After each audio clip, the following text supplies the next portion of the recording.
운동권 세대라고 하면은 권력을 얻기 시작한 운동권은 대체로 8, 2학번부터예요. 특히 8, 2학번에 그런 얘기가 있습니다. 전대협의 뿌리를 제공했던 주사파를 만들었던 주사파 대부 서울법대 8, 2학번 김영한 씨 같은 경우, 이 김영한이라는 인물이 등장한 이후 한 세대가 그 영향권에 있다, 그런 말이 있을 정도거든요. 김영한 씨는 지금 국회의원이 되거나 명실공히 정치인이 되진 않았지만 여전히 세력을 갖고 있고요. 이번에 국민의힘 최고위원으로 출사표를 던진 함은경 씨 같은 경우는 명백히 김영한 씨 세력과 함께한 분이죠. 끝으로 보기에는 주사파들이 어디에 있는지 좀 질이 멸렬하게 되지 않았나, 이런 생각을 많이들 합니다. 하지만 그것은 전혀 사실이 아니고요. 지금도 한국 정치권은 국민의힘도 그렇지만 더불어민주당, 그 이에 다른 모든 정당이 압도적으로 300석을 차지하고 있는 이 운동권 세력의 영향권에 있죠. 한 패러다임 안에 들어 있습니다. 한국에서 살아가는 분들 중에 심지어는 80년대 대학을 다니신 분들도 이것이 무엇을 의미하는지 정확히 알기 어렵다라고 생각을 합니다. 정확히 알기 어려운 것은 이 세력이 기본적으로 언론을 다 장악하고 있기 때문에 언론이 눈과 귀를 다 가리고 있습니다. 각종 유튜브가 있다고 하지만 유튜브들은 대부분이 명세하고 누가 돈을 주는지 누가 운영하는지에 따라서 객관적이지 않습니다. 각종 언론, 유튜브까지 포함해서 그 기관들이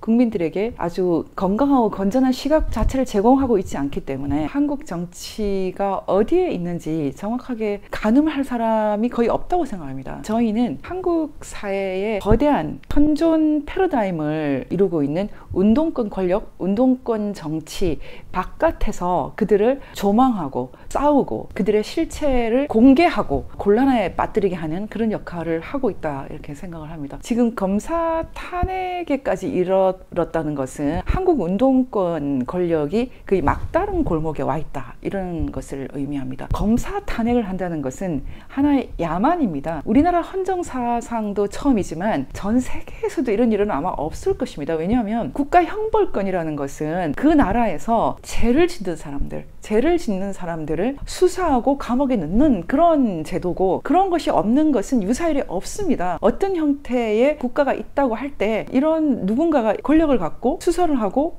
잘못이 있으면은 감옥에 넣고, 이런 것은 당연히 헌법에도 있지만 이런 활동 자체가 그 자체로 문제시가 되고 도전을 받는, 지금 한국에서는 검사 제도 자체, 이 검찰 제도 자체가 지금 도전을 받고 있는 이런 현상이 있거든요. 일종의 야만의 징후다. 이걸 여러분이 꼭 이해를 하셔야 됩니다. 지금 오마이뉴스 같은 경우에는 최근에 그 헌법재판소에서 검사 1호 탄핵 대상이 되었던 안동환 검사가 헌재에서 기각이 되지 않았습니까? 이 문제를 가지고 격분을 하는 그런 그 기사를 냈던데요. 오마이뉴스는 명백히 친북 주사파입니다. 친북 주사파의 입장에서 보면 격분을 할 수 있지만 이 검사가 탄핵이 된 것이 더 격분할 일입니다. 그리고 이 탄핵 사유가 기가 막힙니다. 유우성이라는 사람을 기소한 것을 보복 기소라고 몰아붙여서 작년 9월에 탄핵을 했는데요. 더불어민주당은 이 검사 탄핵과 함께 더 이상 문명국가의 정당이라고 할 수 없습니다. 지금도 190석 가까이 갖고 있지만 그것은 명백히 불법적으로 획득한 것입니다. 여러분들 적어도 부여인 뉴스를 보시는 분들은 이런 것을 의심하시면 안 됩니다. 부정선거가 있느냐 없느냐, 4.10은 없었다, 강서구청은 없었다, 이런 말씀을 하고 계신데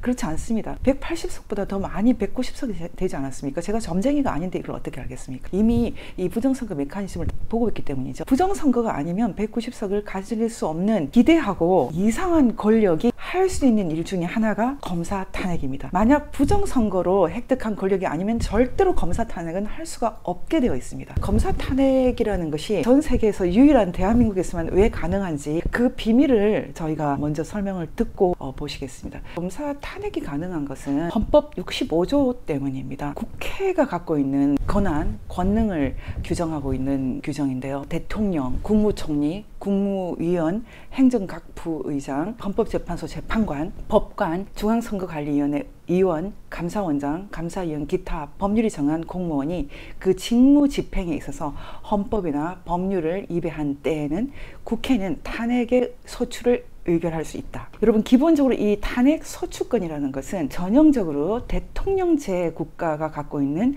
제도입니다. 대통령제 국가 그러면 전 세계적으로 많지는 않습니다. 미국식 대통령제, 미국식 연방 대통령제 같은 그런 제도를 대한민국이 갖고 있죠. 그리고 브라질 같은 데가 갖고 있는데, 사실 대한민국 대통령제는 미국 대통령제하고도 좀 다릅니다. 왜냐하면 미국 대통령제는 연방 대통령이 있고, 연방 대통령은 주들 50개의 대통령이고 각 주는 하나의 국가 같은 그런 시스템을 갖고 있기 때문에요. 한국은 이 하나의 주면서 미국식 강력한 대통령을 갖고 있지 않습니까? 그래서 한국 대통령제는 굉장히 독특하고 늘 도전을 받고 있는 그런 제도가 맞습니다. 대통령제는 많은 사람들이 제왕적 대통령제다 이런 얘기를 하듯이 대통령에게 명백하게 강력한 권력을 부여하는 그런 제도가 맞거든요. 미국 대통령도 거의 전쟁을 단독으로 결정할 수 있지 않습니까? 행정명령을 통해서. 물론 예산을 더 투입하고 확전을 할 때는 의회가 동의를 해야 되지만 아주 급하게 교전에 돌입할 수 있죠. 그 정도로 강력한 힘을 갖고 있는 미국 대통령이 있는가 하면 한국 대통령도 사실 강력한 힘을 갖고 있는데, 미국하고 명백한 차이가 나는 것이 탄핵을 어떻게 할 것인가, 구체적인 탄핵의 방법이 좀 다릅니다. 이게 굉장히 중요한 포인트입니다. 헌법 65조는 국회의 탄핵 소추권을 말하고 있지만, 탄핵 소추는 국회의 제적 의원 3분의 1 이상의 발의가 있어야 하며, 그 의결은 국회의 제적 의원 과반수의 찬성이 있어야 한다. 다만 대통령에 대한 탄핵 소추는 국회 제적 의원 과반수의 발의와 국회 제적 의원 3분의 2 이상의 찬성이 있어야 한다 이렇게 되어 있거든요. 국회에서 151석 이상을 가지고 있는 정당이면 대통령 빼고 웬만한 행정부의 요직을 갖고 있는 분들을 자를 수 있다는 겁니다. 탄핵으로. 이게 굉장히 중요한 특징이거든요. 한국 정치 제도, 특히 권력 구조에서 가장 중요한 특징이 바로 이것인데, 특히 더 중요한 것은 그 다음 항에 있습니다. 탄핵 소추의 의결을 받은 자는 탄핵 심판이 있을 때까지 그 권한 행사가 정지된다. 이게 정말 너무나 중요합니다, 여러분. 탄핵 결정은 공식으로부터 파면함에 그친다. 그러나 이에 의하여 민사상이나 형사상의 책임이 면제되지는 아니한다. 탄핵은 공무원을 파면하는, 쉽게 말하면 공직에서 쫓아내는 제도죠. 그렇지만 파면이 되면 그 다음에 줄줄이 민사, 형사 이런 책임이 따라오죠. 우리가 한번 그것을 목격한 것이 박근혜 대통령 탄핵입니다. 지금 여러분 한번 잘 보십시오. 이 3항에 탄핵 소추의 의결을 받은 자는 탄핵 심판이 있을 때까지 그 권한 행사가 정지된다. 한국 정치에서 가장 중요한 헌법 조항은 사실 이것입니다. 헌법 65조의 비밀을 사실 우파들은 잘 모릅니다. 이 헌법 65조의 비밀을 완전히 깨고 있는 것은 좌익들입니다. 일단 국회가 151석 이상만 가지면 행정부를 장악할 수 있다. 대통령까지 탄핵하려면 3분의 2가 필요하지만 행정부 다른 공무원, 요직에 있는 공무원들은 과반만 있어도 다 자를 수 있죠. 잘랐는데도 권한이 정지되지 않으면은 안 자르겠죠. 가령 이재명 수사를 하고 있는 강백신 검사나 이런 분들이 지금 또 그 탄핵 위기에 지금 올라와 있지 않습니까? 탄핵 소추를 의결하는 순간 권력을 없애버리는 거죠. 수사를 못하게 하는 거죠. 이런 신박한 제도가 있다는 거죠.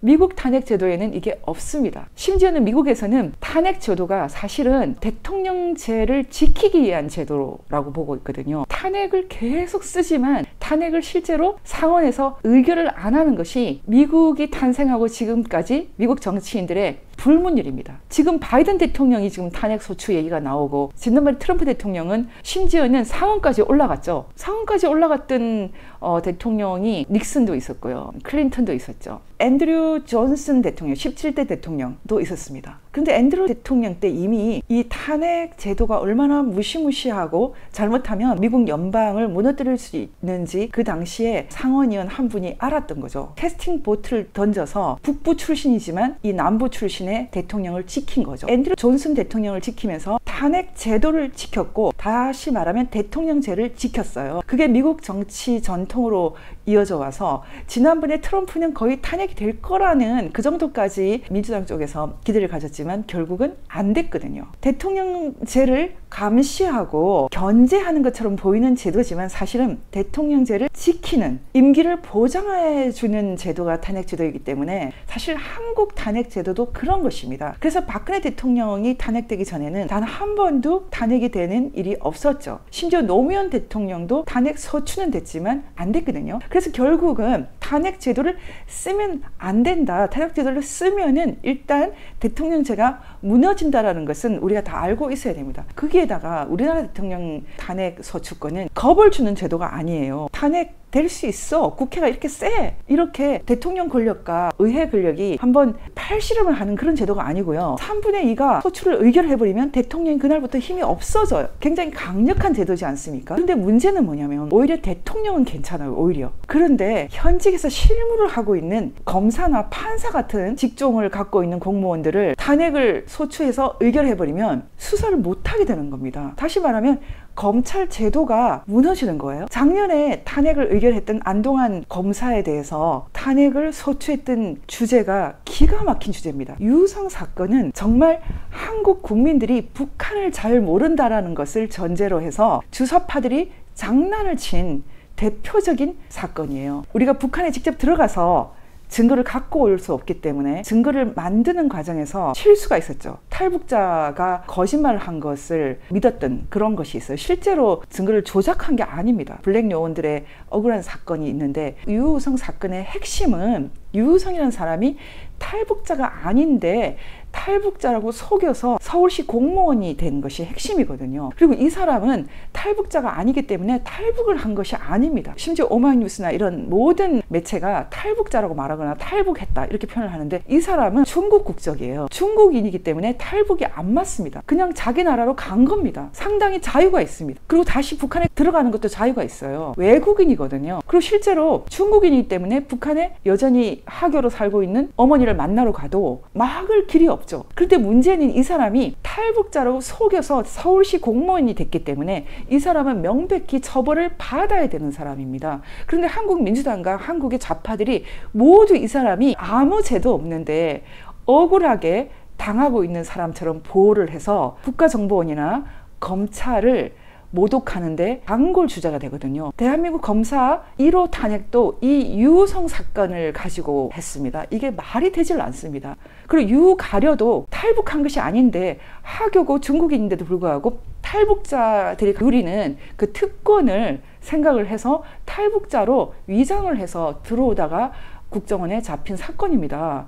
명백히 이것은 심각한 범죄입니다. 이 중국인들이 벌인 이 범죄를 놓고 지금 한국 검찰 제도를 무너뜨리고 국가보안법을 모독하는 이런 기가 막힌 사건이에요. 다시는 이 유우성 사건을 오용하는 그런 것을 한국인들이 함부로 방관하면 안 됩니다. 유우성 사건을 가지고 검사를 탄핵한 것은 명백히 좌경화된 더불어민주당의 광기에 가까운 국가 파괴 행각입니다. 중국인 유우성 인권을 거론하면서 우리가 직접 북한에서 증거를 갖고 올 수 없는 한계를 이용해서 한국 수사기관인 검사와 국가정보원을 심각하게 곤란에 빠뜨리고 있는 그런 사건이고요. 문제는 뭐냐면은 이런 식으로 안동환 검사를 탄핵을 시켜버리면 그때부터 300일에 가까운 그 시간 동안 검사를 할 수 없다는 것입니다. 저는 이 검사 탄핵을 시도한 것은 이재명 방탄을 위해서 향후 이재명을 기소하는 그 검사들을 속속 탄핵시키기 위한 일종의 시범 케이스가 아니었나 이렇게 생각이 됩니다. 이재명을 방탄하기 위해서 감옥에 넣는 것을 막기 위해서 검사를 4명이나 탄핵을 하겠다고 하는데요.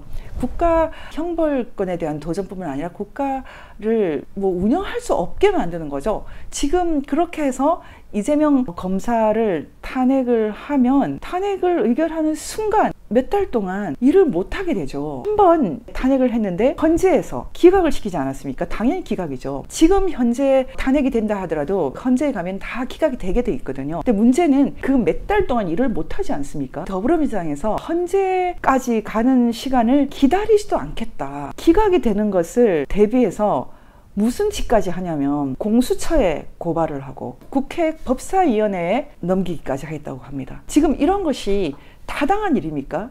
지금 행정부의 어떤 핵심 기구인 검찰 제도 전체를 국회가 조리돌림을 하는 것입니다. 이것은 명백히 부정으로 탄생된 권력만이 벌일 수 있는 광란입니다. 한국인들이 이런 대한민국 헌법의 어떤 취약한 점을 기가 막히게 뚫고 들어와서 대한민국 제도를 무너뜨리고 있는 이 더불어민주당의 이런 행각을 다 알고 있는지 궁금할 지경입니다. 노무현 대통령의 사위죠. 이 사람은 법률가 출신이라서 그런지 모르겠는데 판사 출신이죠. 이런 무지막지한 탄핵에 대해서는 반기를 들었더라고요. 근데 제가 그 반기를 들었다는 그 기사 댓글을 봤는데요. 저는 그 댓글에서 각 의원을 욕설하는 이 댓글을 쓰고 있는 사람들에 대해서 이런 사람들이 한국에 정말 살고 있나? 이런 생각이 들었습니다. 이재명을 감옥에 넣지 못하기 때문에 너무나 많은 범죄 또는 준범죄가 횡행하고 있는 것입니다. 선량한 시민을 가장한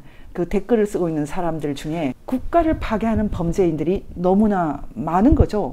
요즘에 제가 생각하는 것은 누가 이 엄청난 사태를 멈출 수 있는가 고민을 많이 하고 있습니다. 결국 우리가 머리를 모아야 됩니다. 엄청난 사태, 엄청난 불의에 의해서 탄생한 이 권력이 야금야금 대한민국 헌법 조항을 악용해서 이제 행정부의 핵심들을 타겟팅해서 검찰 제도부터 제거하고 있는 이 현실에 대해서 이제 한국인들은 잠을 깨야 합니다. 국민들 말고는 이 사태를 막을 사람이 없습니다.